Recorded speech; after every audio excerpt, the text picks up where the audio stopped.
go ahead and get started with the afternoon session. And this morning we spent a great deal of time sort of doing the foundation work. And hopefully you enjoyed the presentations. And by the way, we're getting Steve's presentation, his slides copied, and we'll have those available to you before you leave this afternoon. This afternoon, we're bringing David back on to talk about communication. And as you look at communication and the role that plays, we decided as we look at today would be to emphasize that. Because as David will show you, that's where a lot of things break down in the family planning. So, and after that, we'll bring our attorney up, and then we'll really get down to the nuts and bolts of the options you have and how this all comes together. So, David? All right. Thank you, sir. And my favorite lunch is probably being an afternoon speaker. It's right after city barbecue, so here we go. So I have to dance around a little bit more. Okay, learn a little bit, like Don said, about family communications and understanding some of those. Here's my disclaimer. I had a disclaimer this morning. Well, here's a worse one.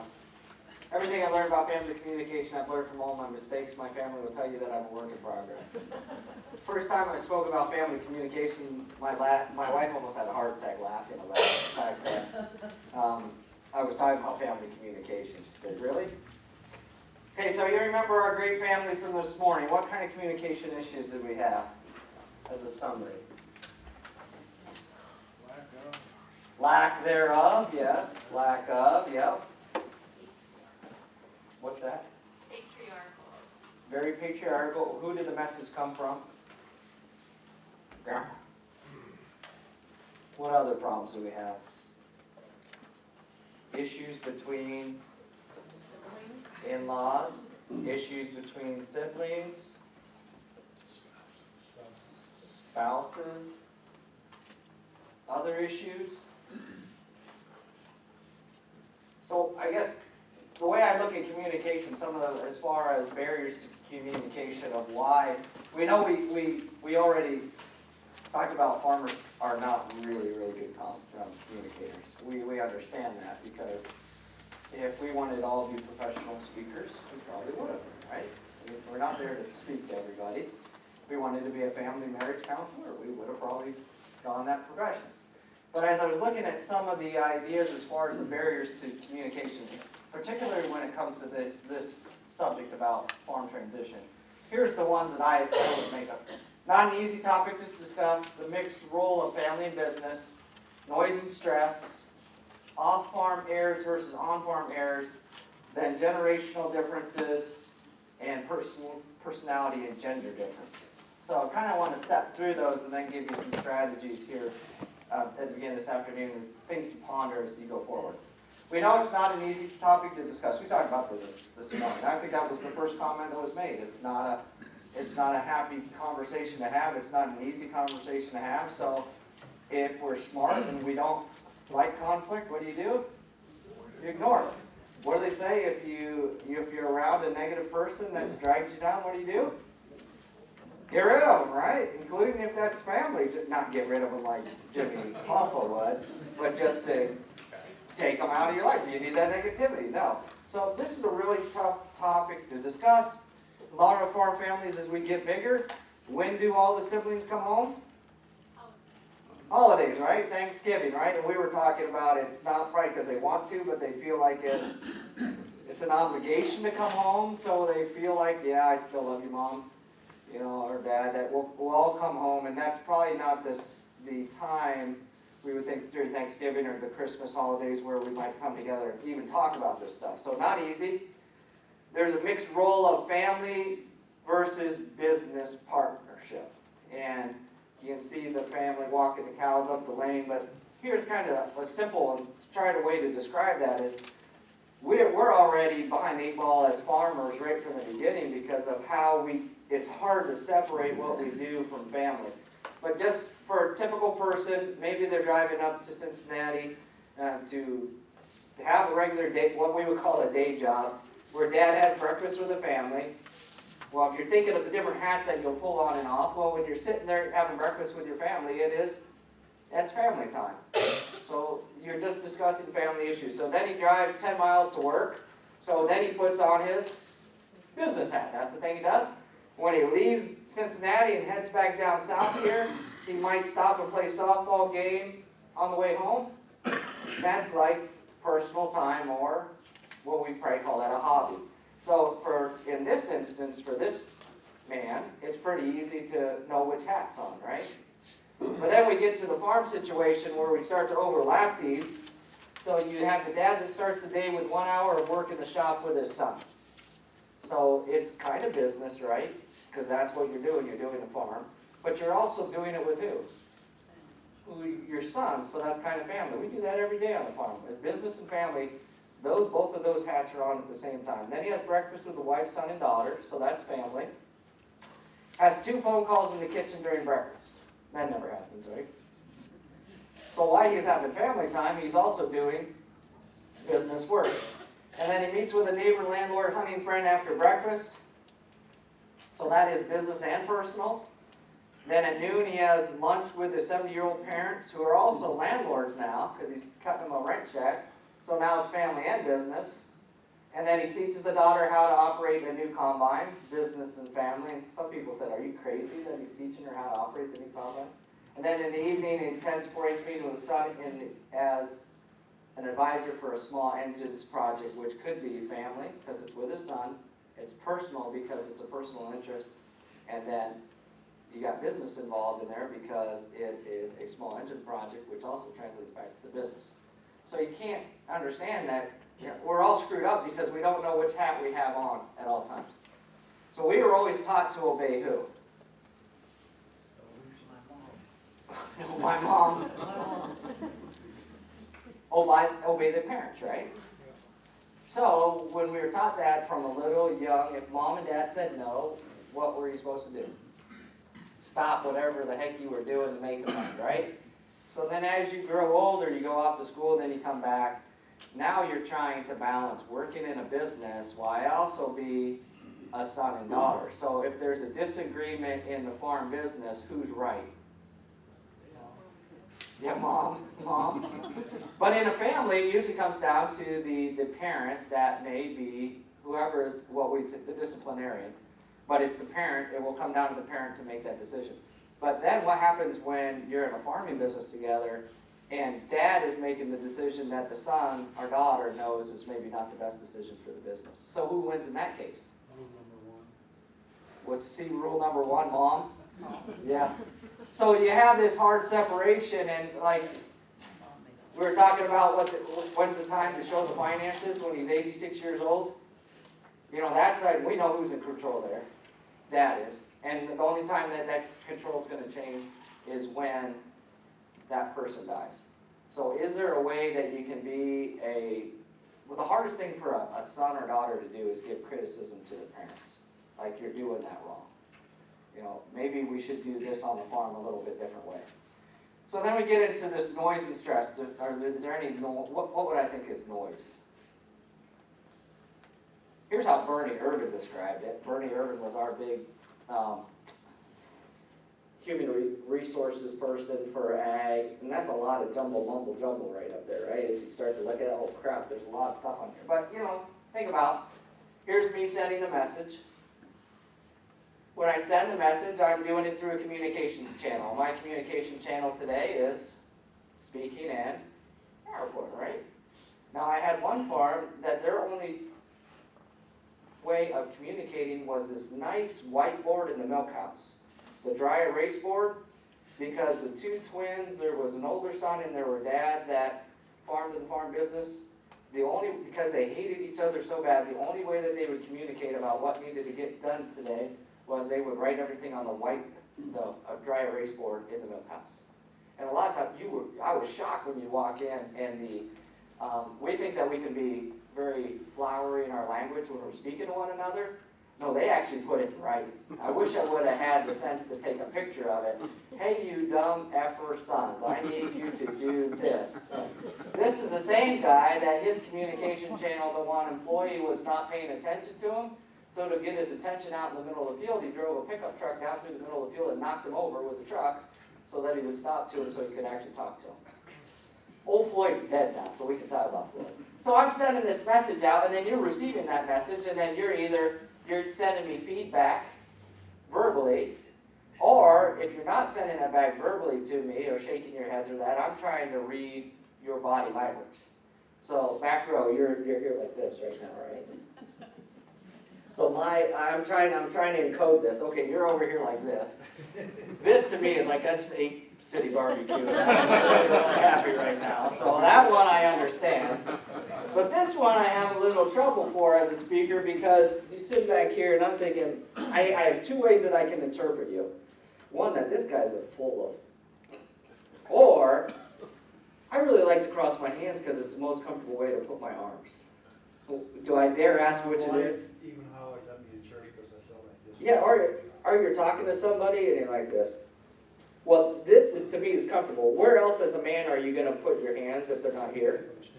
They're in your pants, right? And your mother always said, get your hands out of your pants. It doesn't look right. So you learn to go here like this, but I'm trying to read everything that you're giving back. In a farm situation, sometimes it's really hard to get these readings because we have the noise.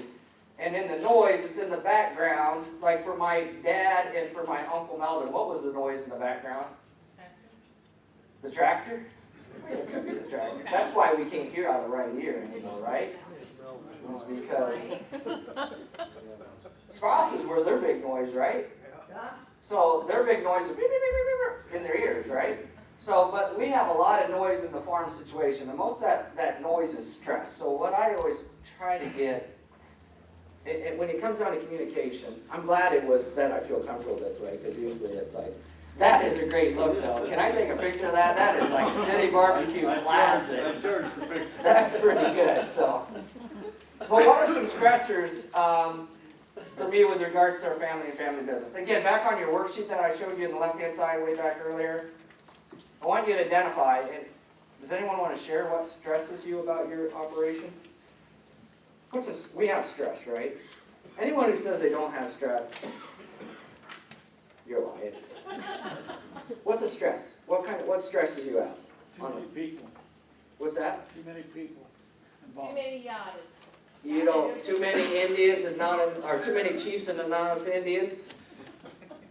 So too many people around, okay.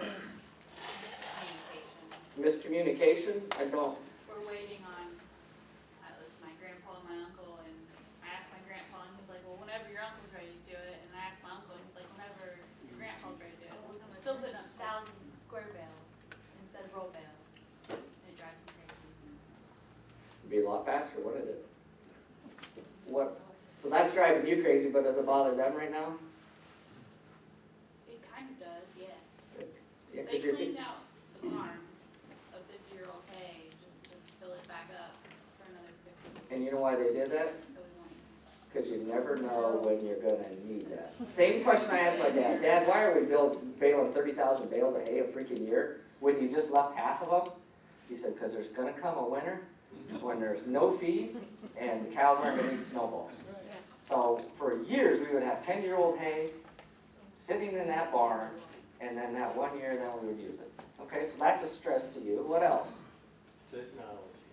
Don't you hate it when your kids are there like, I was almost going to take a selfie before that, but can you imagine sitting there and they're not even looking at you, you're talking, and they're on this little contraption that's in their pocket? Okay? Drives me crazy. This is why now most businesses are doing what? When this generation, my daughter's generations are coming in, what do they do? Yeah, we have one that they do like an amusement thing.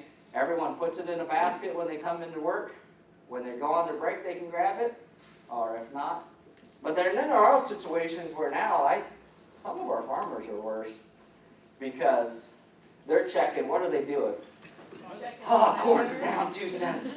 Holy crap, what am I, and they're there in the meeting. It used to be, what really bugged me was USA Today, in the back row.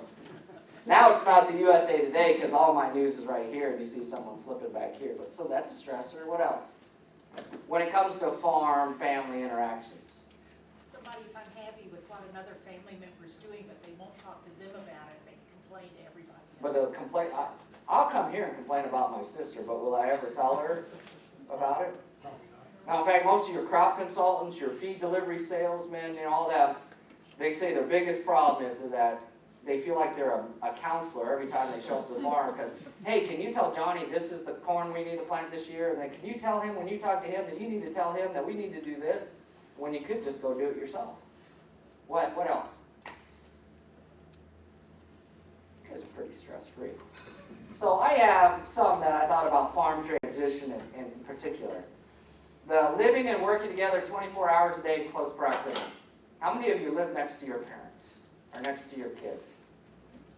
Okay, that was almost divorce number one in our family, because after we got married, where did we live? Mom and Dad said, oh, your grandpa's house, which is the main farm, your grandpa's house is right here. So when I would drive it to the driveway, what's the first thing the phone was doing? Back in the days, it was still a phone on the wall. It was ringing. And what was Mom calling for? She wanted me to do something. Why? Because she had already told Dad, and Dad did what? Nothing about it, right? Because the farm was more important than, right through. So then, does that put a stress on my relationship with my family? Yeah, because then I have to go out. I have to go down the road. And with the good binocular set that they have, that's why you always live for the years when there was corn in between the houses, because they didn't know when you were coming into the driveway. So she knew right away. So the lesson there is always plant corn, don't plant soybeans. Business taking priority in family. Does that ever happen on a farm? Because you have to make hay when? We learned that from the time we gave the little tractor. It was all about making hay when the sun shines. That means, and our rule in family was you don't go home for dinner until all the chores are done.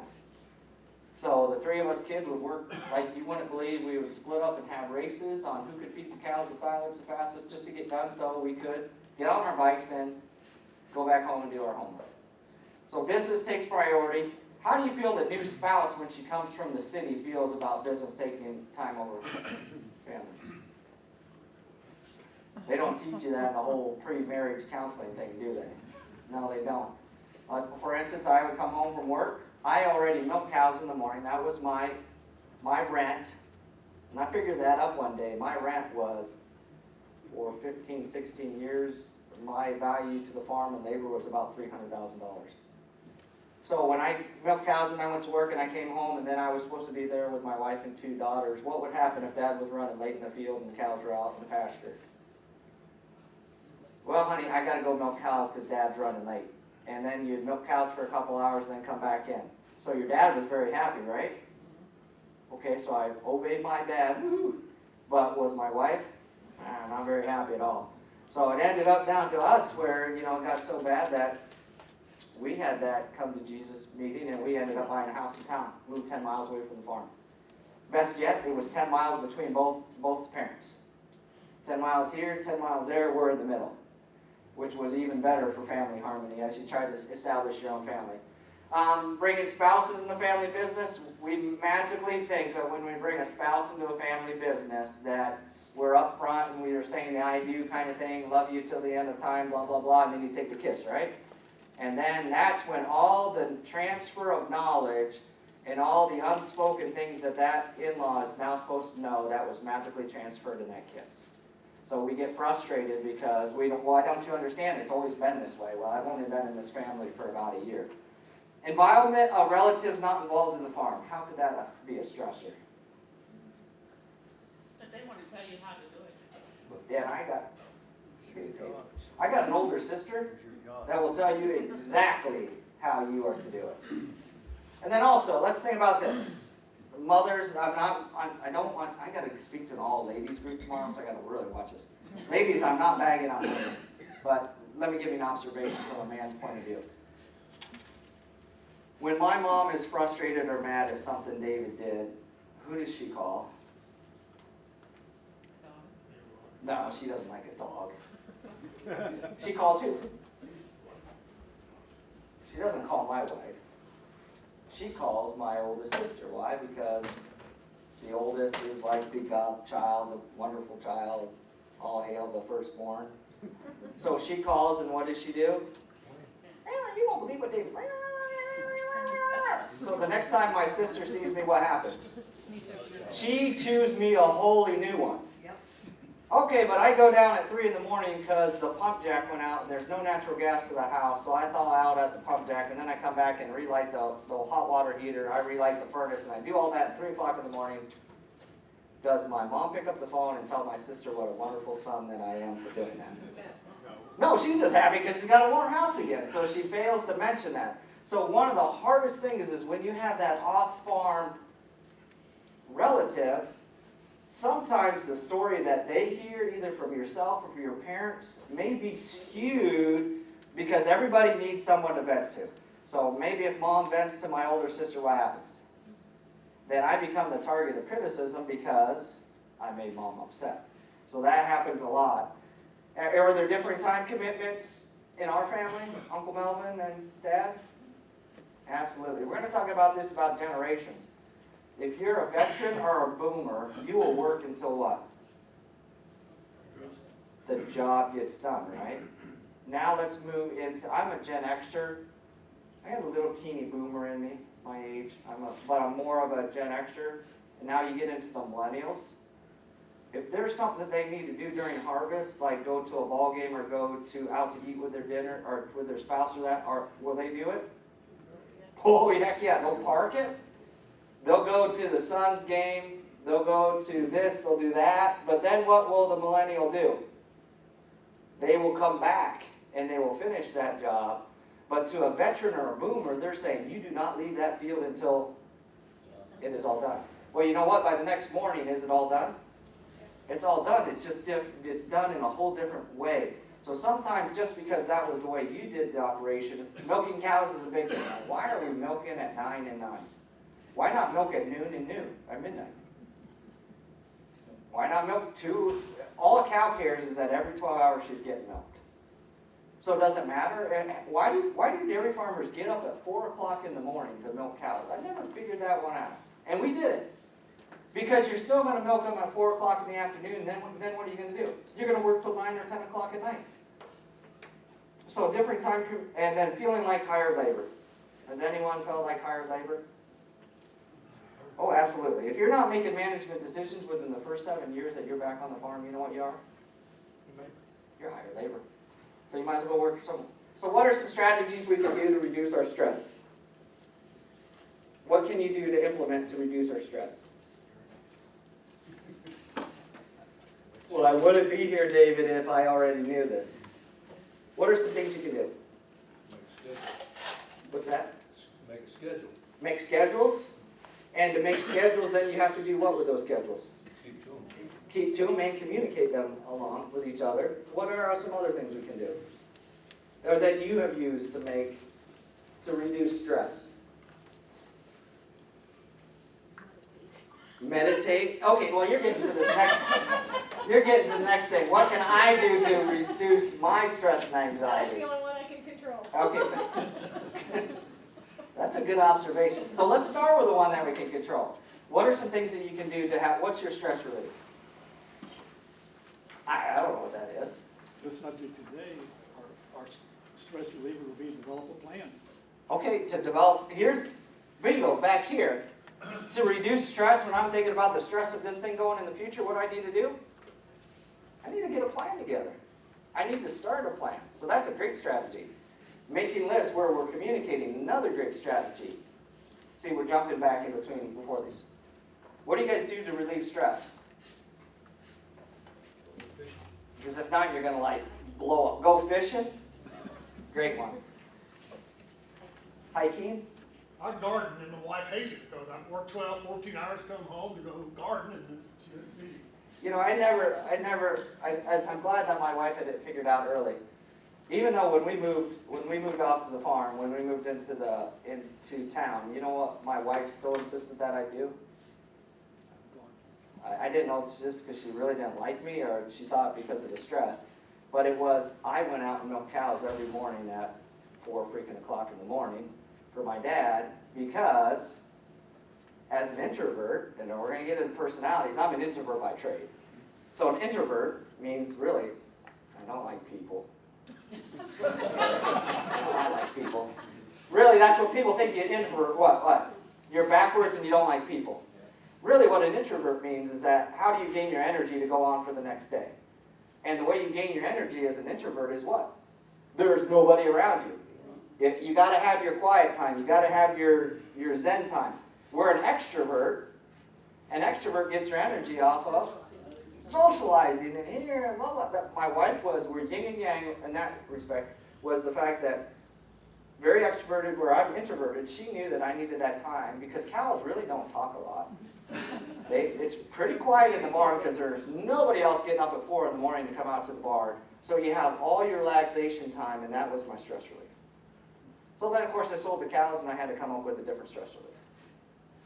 So what are other stress reliefs?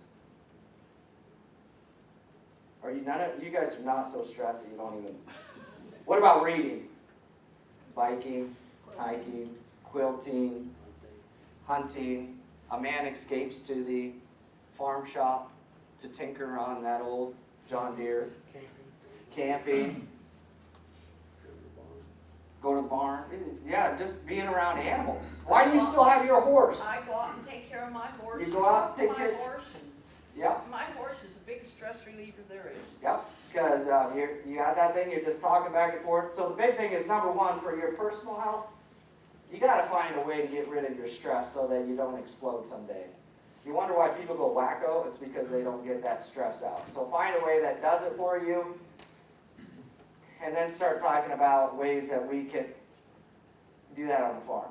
And the big thing is, if I have a stress about baling hay, what would unstress your stress about the baling hay, round bale versus? More round. And that you guys, that they actually talked about it, sat down and talked about it. Yeah. So then as a good extension educator, you can prove the economics of it. It's starting to Yeah. slowly transition to that. Sometimes you gotta it's like a water on a rock where your weather's slow time to do that. Okay, on barriers to communication, on farm errors and off farm errors, we kind of discussed a little bit about that. In-laws, there's all those conversations, especially when it comes to communications, when it comes to the off farm errors, when it comes to transition planning. So if you're not equal, how are you going to explain equal or fairly to the off farm errors? So that may cause you more stress, and then you're going to have to do something different. But we talked about the in-laws, or as we call them in Ohio, outlaws. How do you actually work with that? Are there any differences between generations? Yeah, now we're into this generation where we have 6 different generations. Now, if you see some of the stuff, you'll see people that talk about 7 generations because they've split. This is now into a 15-year period. But I don't, where each of you are, I can tell you where my family was. Of course, my grandpa and grandma were in that, most were the mature silence veterans. My mom and dad were both born at the end of this mature, but they were more boomer. I was born at the start of the Gen Xers, and then my kids are right at the end of the millennial into Generation Z. So how do we communicate differently between these groups that you observed? That's a stressor to me, just figuring out which group belongs where. And we can't tell just by gray hair anymore, can we? So how do you, if I am and I put a little graph in here that might be a little more, it kind of shrinks down this generation Y and Z into one thing. But when you start to look at this, the veterans, they're the silent folks, the traditional, very hardworking, that formal communication style. This was my grandma. If my grandma wanted to communicate when grandma and grandpa, when they're down in Florida, how would they do it? Not really a phone call. Grandma would be writing a letter. Up until my grandma lived till, Grandma Ida Mae that you saw, she lived till she was 101.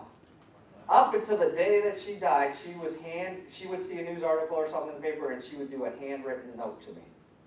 She would not pick up, she would call and talk to my wife, but she would handwrite a note to me. So I did figure that one out.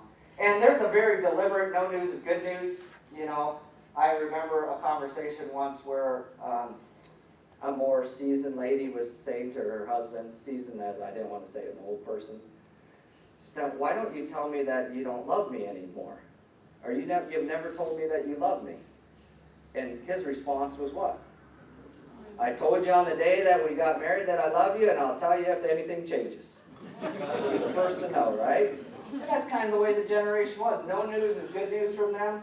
The boomers was that generation that's workaholic, face-to-face communication. The boomers in our extension program, the boomers are our whole program lives on boomers because boomers are very much into their community. Boomers, they do the outreach. They're the ones like my mom that have been a 4-H advisor for 40-some years. They're the ones that are on the church council boards for 20 or 30 years. They're the ones that will work until the job gets done. And then once the work is done, what are they going to do? Well, yeah, they'll probably work some more, but then finally that's when they'll relax. Now you get into this, and then how will they communicate? Like if my mom's in that, how would she communicate? Bless her heart, she tries to text, but it just doesn't work. So for my mom, if you want to talk to my mom, phone call is still the best way, but now she's still hooked on email. She doesn't figure this whole texting thing out. But if you want my mom or any in the boomer generation to understand, you email them because they're all in email. And then Generation X, this is my generation's. This is the first generation. This was our latchkey generation. This is the generation that both parents started to go back to work. And that meant the kids did what? They raised themselves. Yeah, we did whatever we wanted when we got home, right? I wish we did. That was the first. You got the key out, you went into the door. This generation is the first to, and we may be the most blunt generation when it comes to communication, in your face kind of generation. And that's how a Gen Xer would like you to talk to them. Let's get it out, let's do it. But this is the first generation that we talked about stopping the planter and then going to a kid's softball game and then coming back and planting later. This is the first generation because this is the generation that their parents, most likely their father, was never at one school event their whole school. I can count on one hand how many things my dad ever went to. Why? He was working. Now these Gen Xers, the Gen Ys are even the Gen Ys are just a group that I can't even comprehend still to this day, and I got two of them. It's because everything is here. If Gidget was here, the oldest girl, she would have already taken 5 selfies, making sure that she looked good in all of them. They would have been on Instagram and every other platform. And if I call both girls, if I call them, they'll never pick up. But if I text them or Snapchat them, immediately they know that I'm there. That's how I get the response from them. So if you're dealing in a farm situation, you might be calling on the phone for one person. You may be emailing a message of meeting out to the other one. And then now for this younger generation, they don't even go on email. They used to be on Facebook. What happened to Facebook? Yeah, all their parents got on it. So that's the last place that kids want to be, is any platform that their parents are on. So now, begrudgingly, now I have to get like Snapchatting and that so that I actually know what my kids are actually doing. So, yeah, we got a Gen Y right here, right? Any other Gen Yers they can give? You guys work in a whole different way. You have to, even the Gen Xers, we were there when there were no computers. We remember the black and white TVs, but this whole generation, they don't even know what a rotary phone is. It's just me. Okay, you saw one in a museum, I right? used to have one. Okay. So, I'm making generalizations there. Great grandpa had it. Yeah, dang it, that's the way Grandpa called on the party line, that's the way we should still call, so, right? Except for when you had Marion Day as a neighbor and she would never get off the phone, she was listening to all your phone call conversations, so you had to watch what you say. Now we just put it on social media and everybody knows what we're doing. Barriers to communication, are there any differences between personalities and genders? So part of my plan is here, we got to identify that there are differences, and once you know there are differences, and then you can take strategies to mitigate those differences. So personality, are there differences? I'm an introvert, you learned that already. Not most people would not even think that that's true. But I'm right there. Some days I'll be an extrovert, the next day I'll be an introvert. Doesn't, whatever. So do you know the different personality tests? How many have ever done a colors thing? Okay, a few. So what colors are you? Don't remember? You could be a blue, orange, green, or gold. I was green 2 years ago and now I'm blue. So blue, it means that they're worried about people's feelings, they actually care what you think about them. They're the first ones to hug you.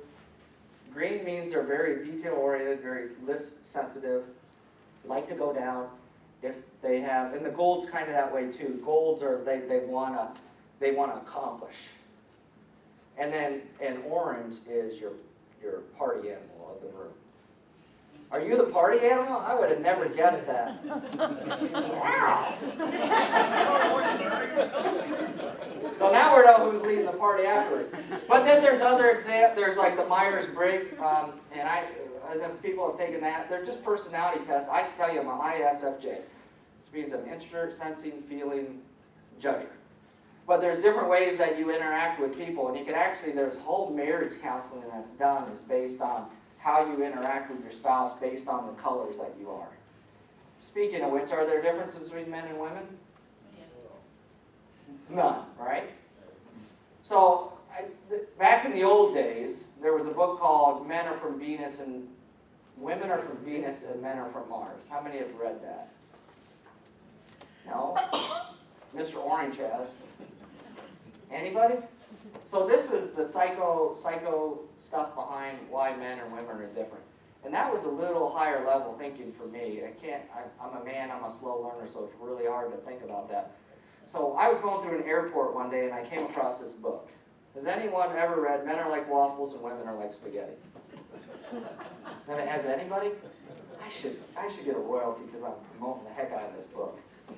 I got it for like 50 cents, literally off of eBay. But it's a great, great, great book because it describes the differences between men and women, that men are waffles.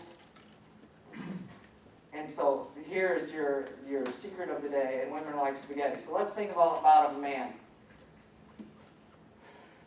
They say men are like waffles because waffles are in what shape?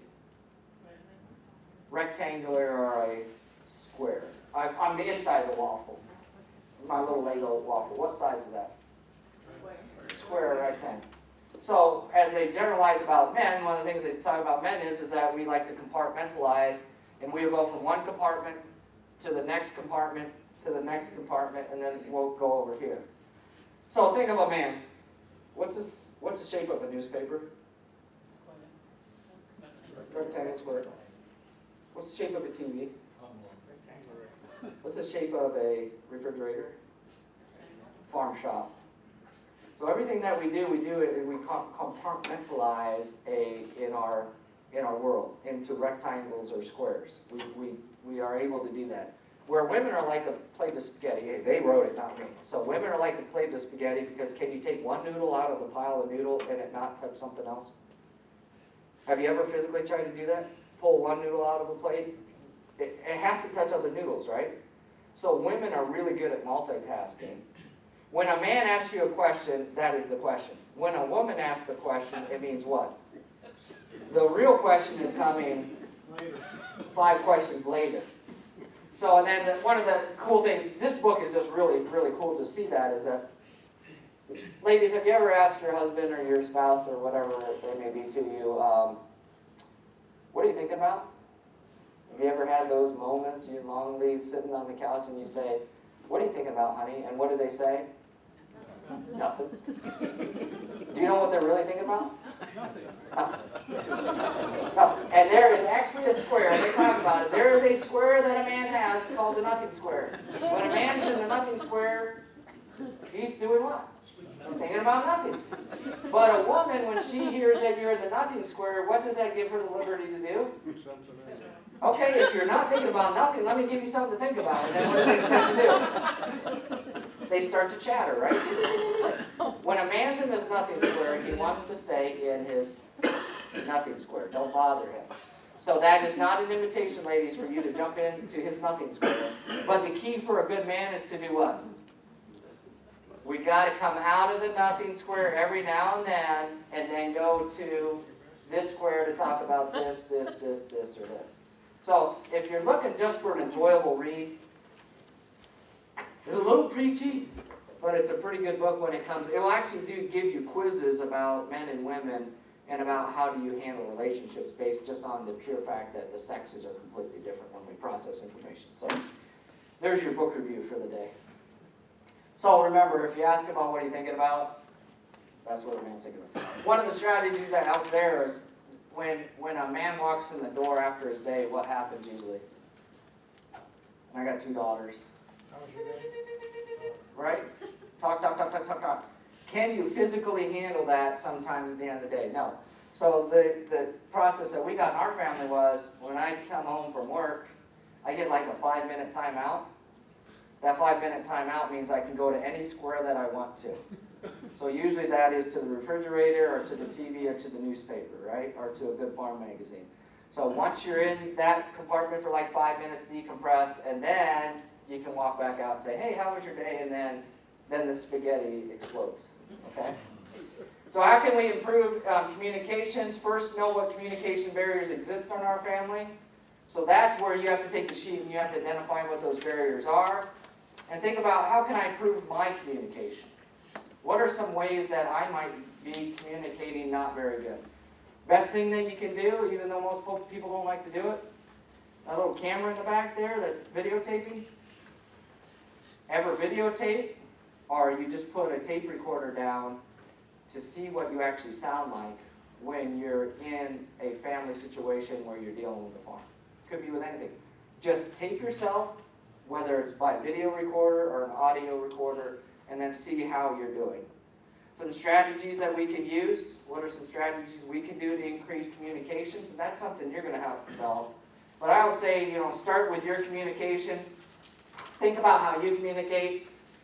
Do you take time to communicate effectively? Are you a good listener? Men, this is where we struggle because we're really not good listeners. Are you listening to what people are saying?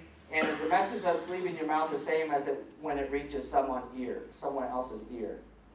So, some strategies that I thought of. Establish a home that's independent of one another.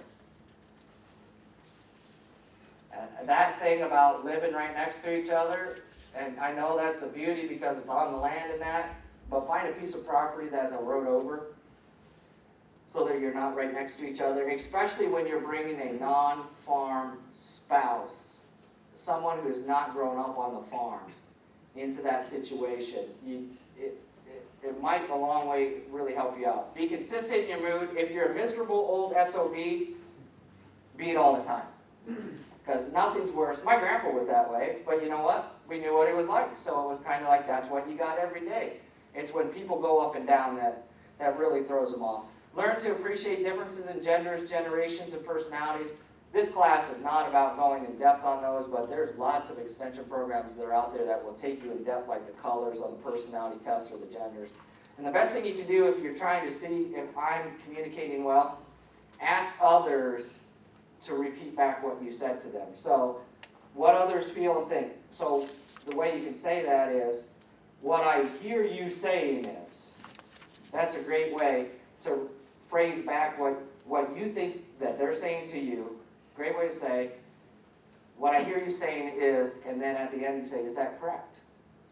And then the other way around is after you say something, you might ask them to phrase it back to you, about, especially with employee management. And I already talked about the non-verbal cues. You've switched to the back, you've gone to this now. And you're digesting because your hands are off your belly, so about the non-verbal. But I think the biggest thing that we can do, and I kind of touched base with this morning about having those meetings when you just bring in a support team, it's kind of like they come in and they're your no-holds bar where they come in and just evaluate when you're doing a transition. So first, invite that team in to come in and look at you. And it could be 1 or 2 people. But then, how many of you on your farms actually have family business meetings where you sit down and actually conduct a formal meeting of your business? Yeah, that's about right on par.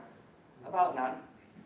Maybe less than 5% actually do. But are you having meetings to go over these issues? So begin by doing those regular hold meetings. Decide who's the right people to attend. Should in-laws come to the meetings? Who should come to a farm business meeting? What's involved?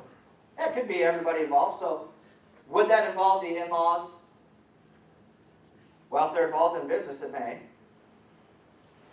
Usually, or when do the in-laws, the spouses get involved?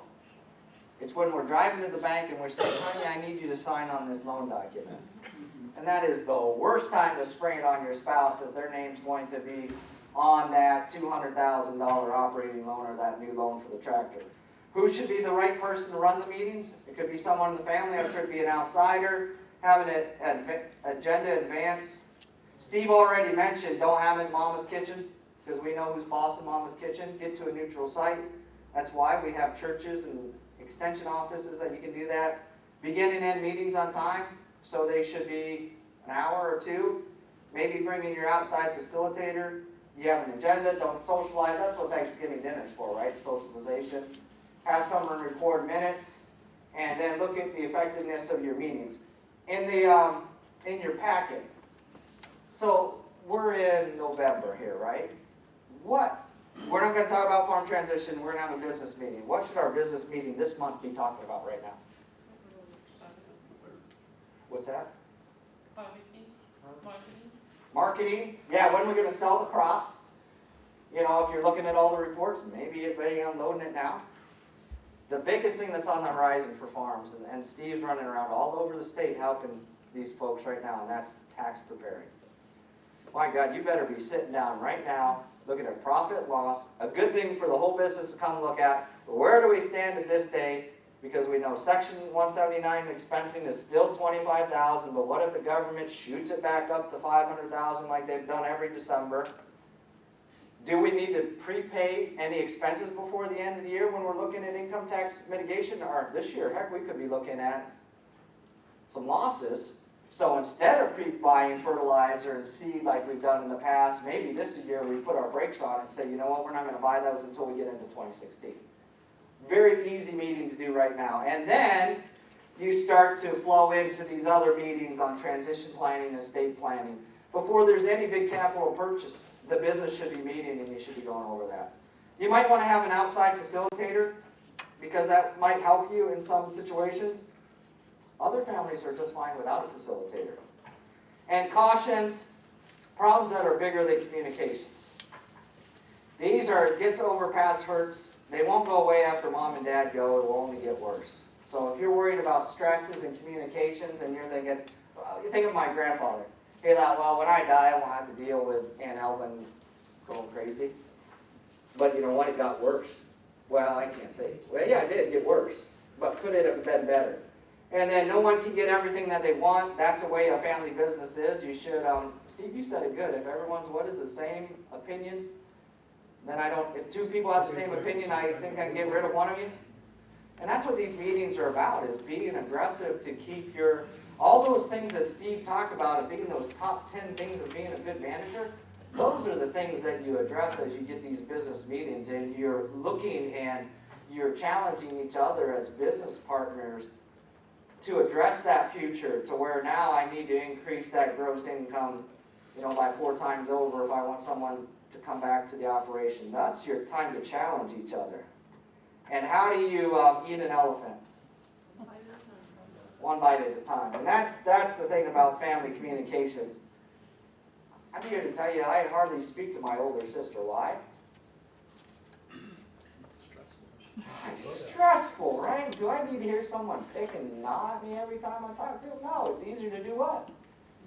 Not talk to them. So there's some things that you may never change, but if you're thinking about family communications, take the time to do that. It's going to be a slow process. Don't expect Grandpa Levi to be a great communicator right off the bat. Think about the different generations and think how you can tweak it to them. The boomers, give them a problem, they'll go fix it, they'll go solve it. If you want the person, just look at how each generation, if you want someone to explore and look at all the different new models or tractors or planters that you can get that might be the best for the future of the operation, it's probably your millennial person to do that, as they're looking to the future. And then you're getting them involved. All of us can become better communicators. These family business meetings are very, very important to start to have, and you keep having an open mind. So then I just kind of want to summarize this. I got a tape measure here, right? Okay, I had a guy come into the office one day, and I'm always intrigued. I'm at the point in my life that I'll ask a lot of questions of people because I'm losing my filter the older I get. And sometimes do you get that? You lose the filter, so might as well I come around and once I'm going to ask anything I want. Well, he came in and he said, you know what, I'm 62 years old and I just retired. And I'm intrigued. I'm thinking 58, 62, yeah, I could be this. I want to be retired. I said, why did you become retired? So then he pulls out a tape measure. So you have your Rubik's Cube, I have my tape measure. So he said, one day I was measuring a board. So I said, I measured out a 70-inch board. It had to be almost 6 foot, so I measured out 70 foot. What's the life expectancy for most men in the United States?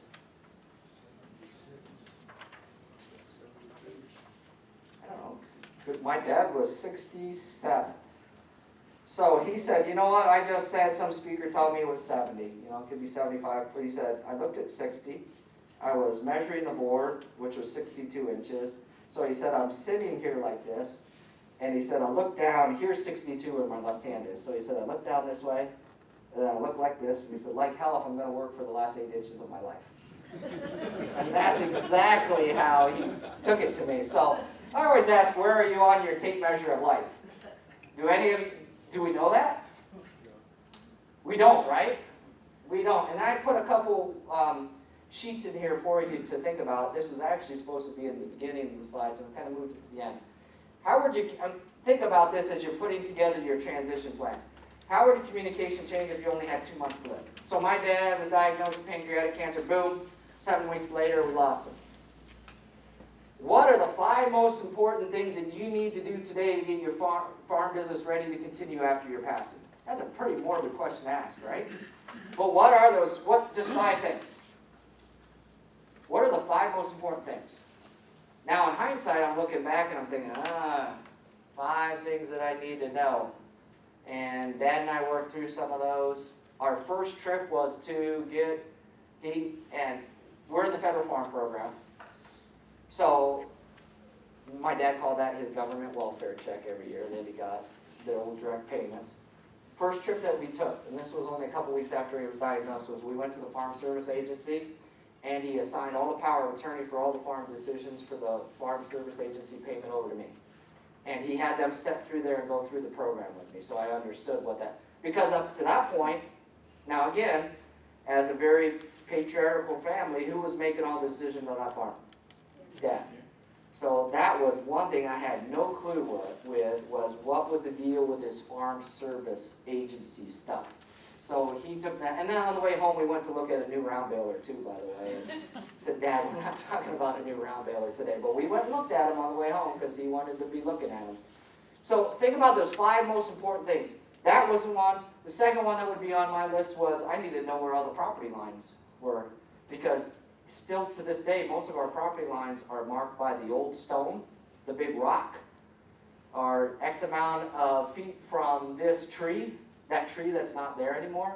So we drove around one day on the 4-wheeler marking those property lines so I would know. And that was about all Dad wanted to talk about, and of course the funeral arrangements. But what are those things that you need to do? That's why I say, what would you need to do if you think about that playing possum thing? What don't they know how to do? And I think one of the biggest things is they have no clue where your records are.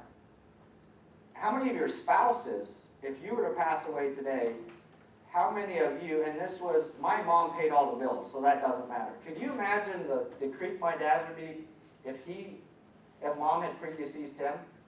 He had no clues how to pay the bills. So are we transitioning all those little things in pieces and parts? And then what were the 5 most important things that you do to get your family ready? So there's 2 different questions there. One about your farm. What are some things that you might need to do to get your family ready for you being gone?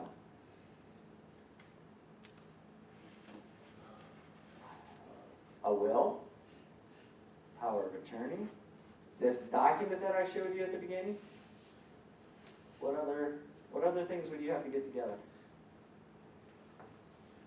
Let me throw one more thing in there. That's a picture of my wife. That was Jamie. That's her family business. That's her mom, her dad. Mom and dad are on the right, Jamie's in the middle, her brother Stuffles on the left-hand side.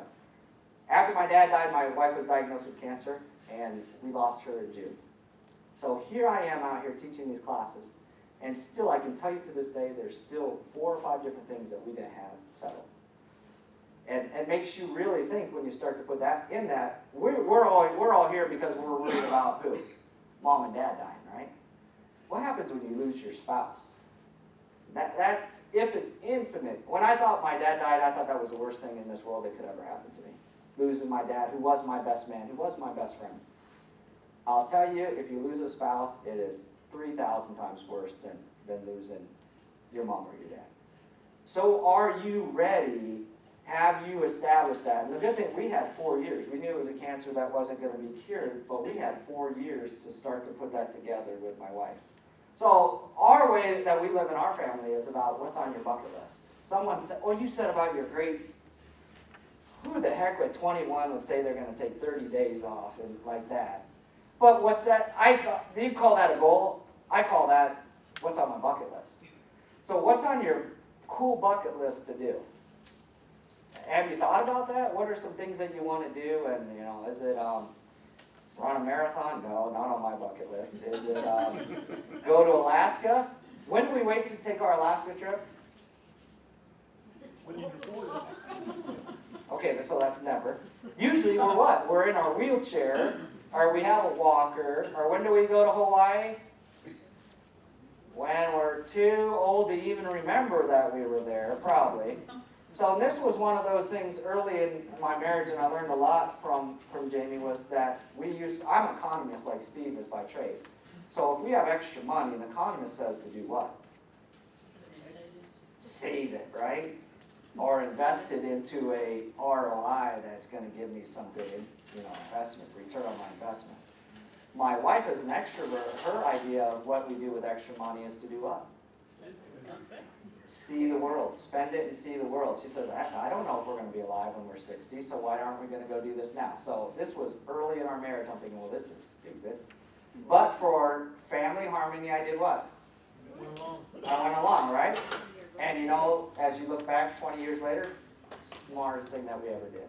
So why are you waiting late in your life to do these things that you envision?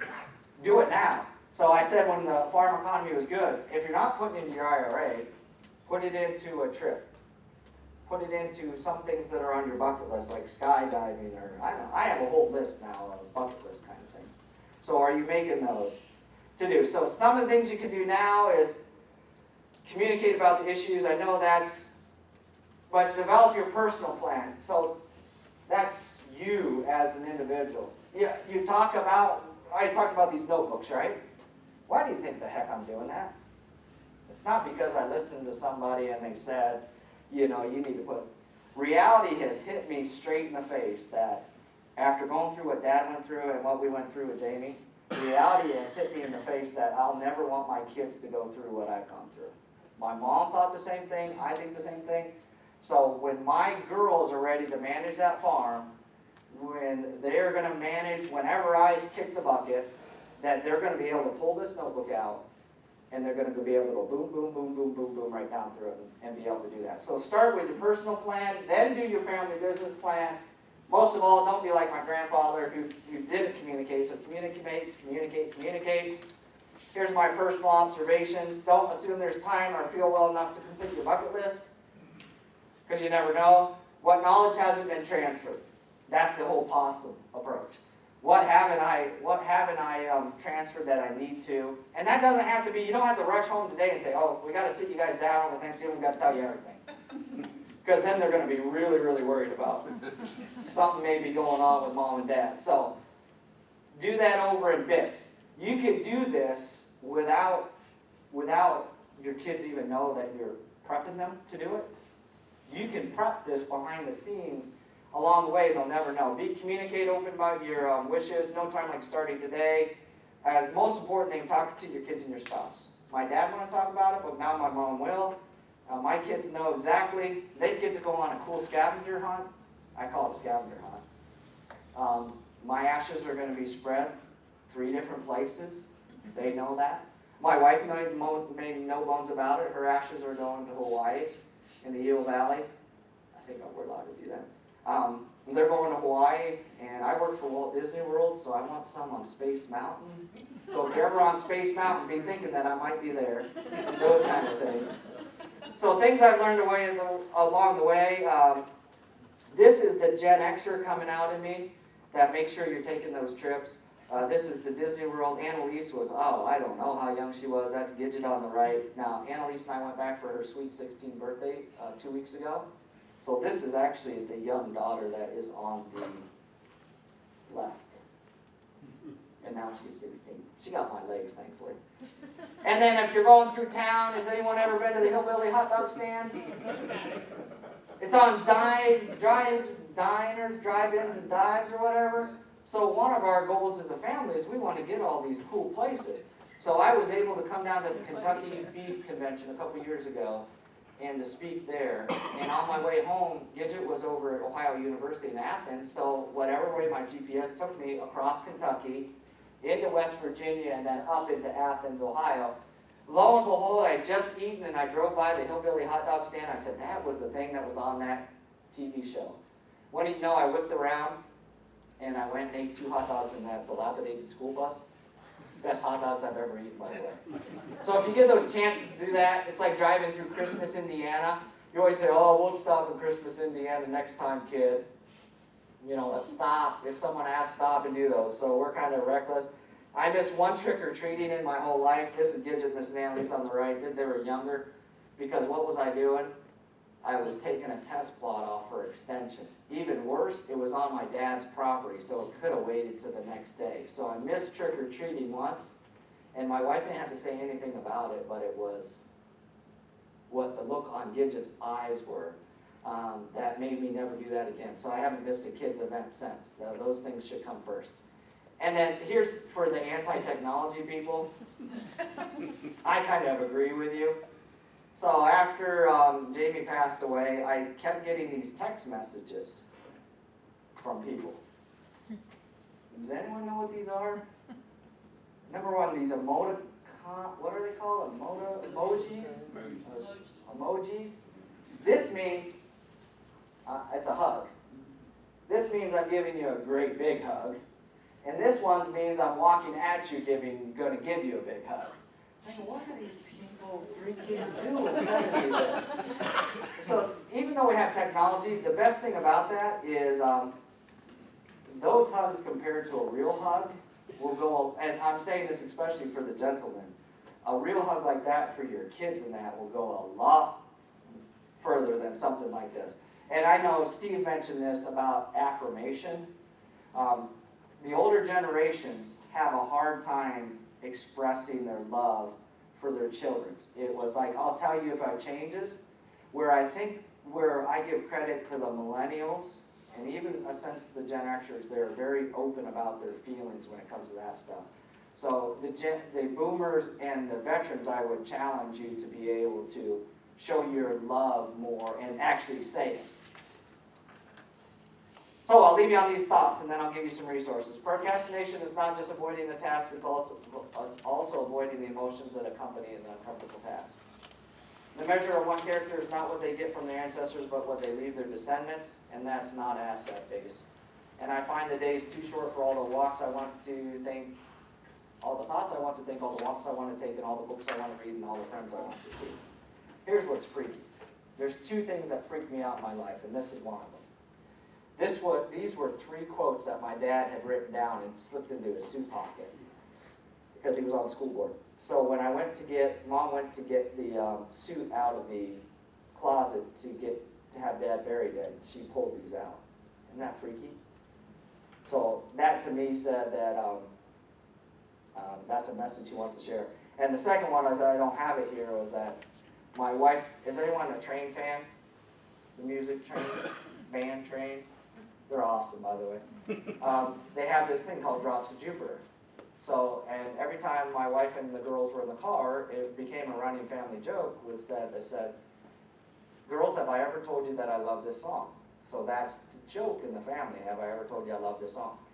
So that was the thing that we put on a bookmark at her memorial service, but I said, well, okay, she loved this song, so I wanted to do some backgrounding on this song. And so I went and, the reason why Train wrote the song was the lead singer lost his mom to cancer, and that his way of showing that his mom said that she would always be in their lives no matter what, which is freaky, the fact that she kept telling that to my daughters. So cool. There's your freaky moments. And then transition resources, which Don's given you a couple, and then the estate planning resources.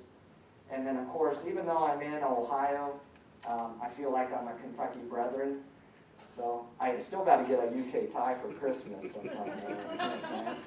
But if you guys have any questions or along the way you need an ear to yap at or chat at, even though I'm way up north, I'd be happy to help you out. So, yeah. You had made a comment earlier briefly about a good way to get started in transferring your property to your children would be to have them to write a report as to what they expected to get out of the property. Correct. Could you elaborate on that a little bit? Yeah, I think, a lot of times, I don't think as parents, there are certain things in our lives as we grow up that we don't know that the kids appreciate. When you give something to somebody, my first thought there is that we should never expect anything from anybody when they die. I think that's, in fact, the best thing you can do is spend up all your money the day you die, you're broke. Well, pay for your funeral too, please. But that's all done. But there may be something sentimental that when we pass something down, we want that to be so that they'll keep it forever, and then they'll pass that appreciation on down to onto their kids, and then onto their kids. The worst thing about when they split the farm was all the household possessions got split in thirds, and they numbered everything, or color coded, and then each brother got to go in, buy one, and get a blue dot, then get a green dot, then green dot. There was only one thing in my grandfather's that I would ever want, and that was the old family butter churn. That got taken by another member of the family and then promptly sold on eBay. Here's something cool, and I didn't mention, so the way I think, you may never know what your kids think. I think my mom was shocked by how thoughtful and insightful that our observations on what she should do for the farm. You'll find that there may be less disagreement between the kids on how you split it. Everyone's thinking, oh, I got to do this equally. You know what? Give your kids credit. They may say, you know what? That on-farm heir needs to be the one that takes us forward. One day on my birthday, my mom gave me this ring. I only wear it because this was my father's. I never knew he had a college ring. So I only wear it when I do these programs. My dad graduated in Ag 26 years prior to me. We were both born in July. My wife had been searching and searching for me for a college ring from Ohio State, and she couldn't do it.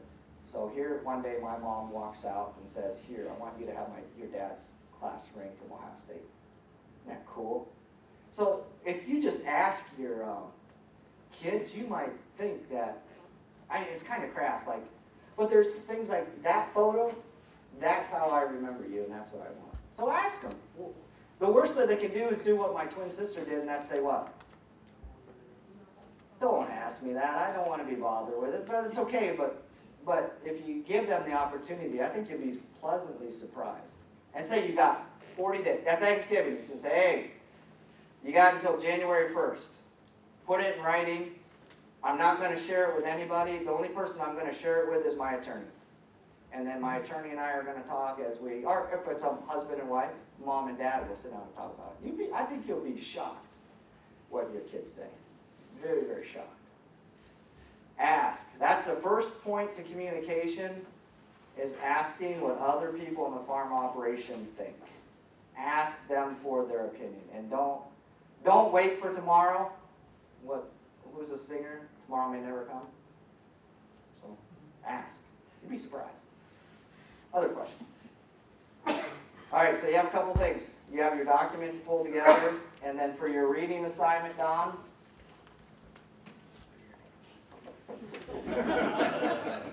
a happy wife is a happy life. So if anything else, women, this is good because you'll figure out how screwed up men are when you read this. So it's actually a really good